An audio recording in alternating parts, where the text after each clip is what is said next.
Humans have terrible intuition when it comes to exponential growth. Worse than you think.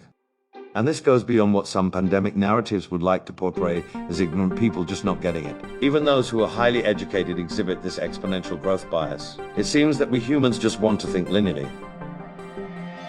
In this episode of Shifting Metaphors, we illustrate just how bad that intuition is, and how it may be holding back your thinking. In 1975, two researchers quantified just how poor our intuition really is. They presented this growth sequence to university students. The researchers then asked the students where the sequence would be in 1979 to discourage explicit calculation and to measure the student's intuition. They gave them limited time to answer several similar questions. Take a second to make your own guess. You may have recognized that this is an exponential sequence. The formulaic answer is roughly 25,000. Let us see how the students fared.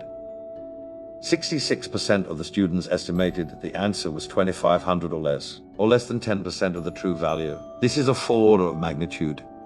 90%, or an additional 24% of students on top of the 66%, estimated the answer to be 12,500 or less than half of the true value. So we see evidence of a clear bias. That is, humans way undershoot exponential growth.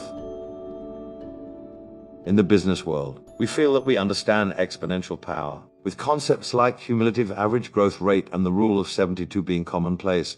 Even within this context, there is still some underlying linearity that traps our thinking. Let me try to illustrate with an example. Say you have a surefire idea for a physical retail business like a donut shop. And for the sake of the example, let us assume that 1. Each store brings in 40,000 in profit per year. 2. Each store costs 40,000 to start. 3. You invest all your profits into new stores. 4. You have 40,000 in starting capital. 5. You stop at 8 stores. To begin, you have enough capital to open 1 store. To visualize this, let us represent the store as a circle surrounded by 4 smaller circles, each circle representing 10 in profits. We run the store for a year, and as predicted, we make 40,000 in profit. We then reinvest that money into opening a second store represented in red. We run the stores for another year. This time we earn 80,000 in profit. We again invest that money into opening a third and fourth store. If we do this for 1 more year, we end up with 8 stores. You would be forgiven if you saw this as exponential power. 1, 2, 4, 8 is an exponential series after all. However, the key is in the relationships. 1 store, 40,000 annual profit. The relationship for profit is profit equals 40,000 times the number of stores. This is precisely a linear relationship. The only thing exponential is the rate at which the organization accumulated and deployed capital. Let us contrast this with a network, like a marketplace. To make the math easier, let us assume that everyone on the network transacts with each other member of the network once and you collect a piece of each transaction. When we begin with 3 members, there are 3 transactions. When we add a 4th, we get 6.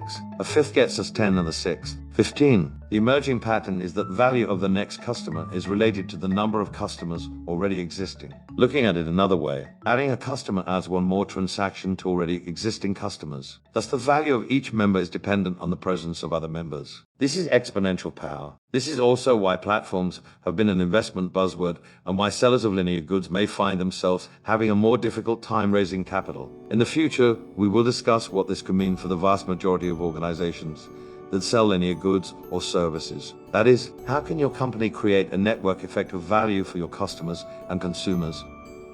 This has been Quantum Logic Consulting with Shifting Metaphors.